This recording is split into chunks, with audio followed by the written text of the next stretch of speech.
এই ভালোবাসার কারণ হচ্ছে যে বাংলাদেশের রাজনীতিতে একটা বিরল ব্যক্তিত্ব, যিনি তার নীতির প্রশ্নে কখনো আপোষ করেননি, দেশের স্বাধীনতা সার্বভৌমত্বের প্রশ্নে কখনো আপোষ করেননি, এবং যিনি তার সমস্ত জীবনই গণতন্ত্রের প্রতিষ্ঠার জন্য সংগ্রাম লড়াই করেছেন, কারাভোগ করেছেন, এবং শেষ দিন পর্যন্ত তিনি অসুস্থ ছিলেন কিন্তু কখনো আপনার এই দেশ ছেড়ে চলে যাননি। এই যে দেশের প্রতি ভালোবাসা, মাটির প্রতি ভালোবাসা, মানুষের প্রতি ভালোবাসা, এটা এই সমস্ত মানুষকে আলোড়িত করেছে। এবং তার এই দেশের এই ক্রান্তি লগ্নে যখন তার অভিভাবকত্ব সবচেয়ে বেশি প্রয়োজন ছিল, সেই সময় তার চলে যাওয়ায় মানুষ সেই কারণেই সবচেয়ে মর্মাহত হয়েছে। এবং তারা সেই কারণে দেশনেত্রীর নামাজে জানা যায় তার আত্মার মাগফিরাতের জন্য তারা সমবেত হয়েছে, চোখের পানি ফেলেছে এবং অত্যন্ত এই আশা নিয়ে গেছে যে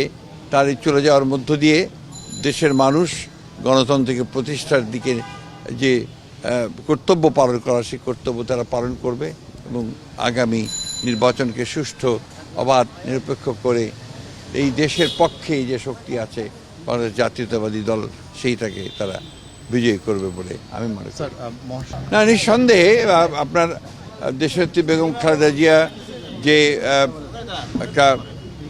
অবস্থান তৈরি করে গেছেন এবং তার পুত্র আমাদের নেতা যারা তারেক রহমান সাহেব, এর যেমন একটা দায়িত্ব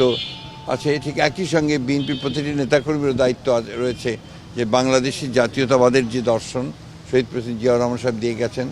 সেটা দেশনেত্রী এবং খালেদা জিয়া সেই পতাকা তুলে ধরেছিলেন ওপরে, এবং স্বাধীনতার সার্বভৌমত্বের যে পতাকা সেটাও তিনি তুলে ধরেছিলেন। একইভাবে তারেক রহমান সাহেবও সেই পতাকা তুলেই জনগণকে সঙ্গে নিয়ে এই দেশের স্বাধীনতার সার্বভৌমত্বের জন্য তিনি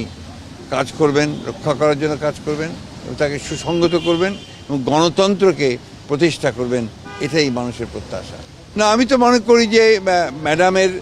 চলে যাওয়ার মধ্য দিয়ে যে জনগণের যে ভালোবাসা তৈরি হয়েছে, যে একটা আপনার আমি বলতে পারি যে মানুষের মধ্যে ইমোশনস কাজ করছে, সেই ইমোশনসগুলো তো নিঃসন্দেহে বাংলাদেশ জাতীয়তাবাদী দলকে আরও বেশি শক্তিশালী